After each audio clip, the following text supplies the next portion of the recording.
Hi, my name is Angie Franco. I'm a third-year anesthesia resident at the IU School of Medicine. This is a tutorial on how to do a pre-op note in Cerner. So we've all seen those notes in Cerner that are completely, or in any electronic medical record, that are completely useless, full of auto-filled text or copied text that mean absolutely nothing. So one of my goals in doing this was to help us as a department to begin to write notes that actually mean something.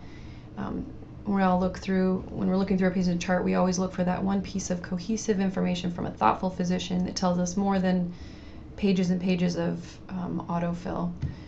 So let's write good notes.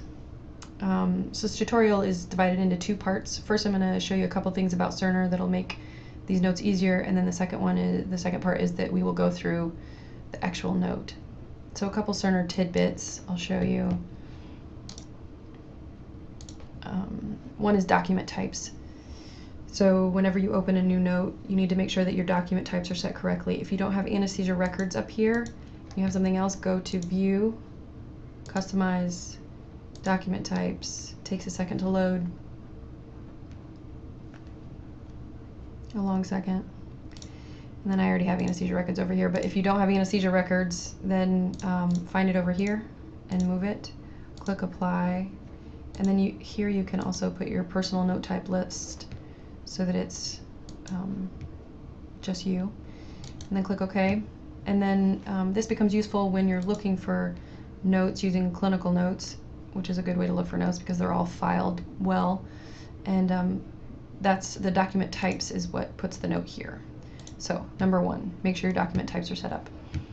And then number two are your favorites. So to find this pre-op note, you go to anesthesia and then anesthesia note adult, add to favorites, and it shows up here. This is also where you can find all of these other ones that will become useful to you during residency. Okay, let's open a note and I'll show you a couple other things. Number one, don't ever add those. That just autofills and fills your note with nothing.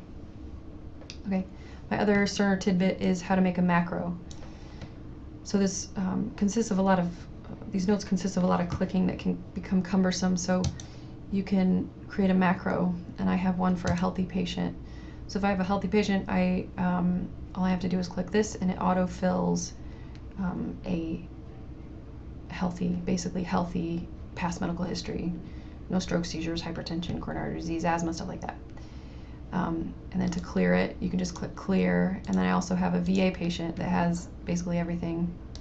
So in order to make a macro, you just click on the things. Say you have, I don't know, you're doing a bunch of patients that have seizures and strokes and sleep apnea, and they're all on a CPAP with a pressure of 10.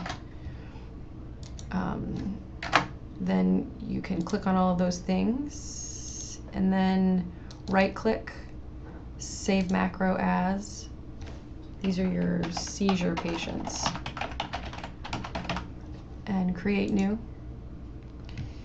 And then just clear it and I'll show you. Then you can have your seizure patients come up and that will pre-fill.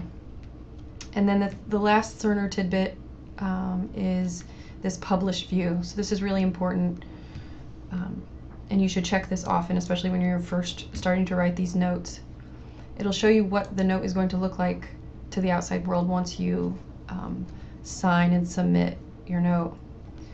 So as you're going along and clicking, whatever you're clicking, you can see that it shows up here. Okay, that's the last Cerner tidbit.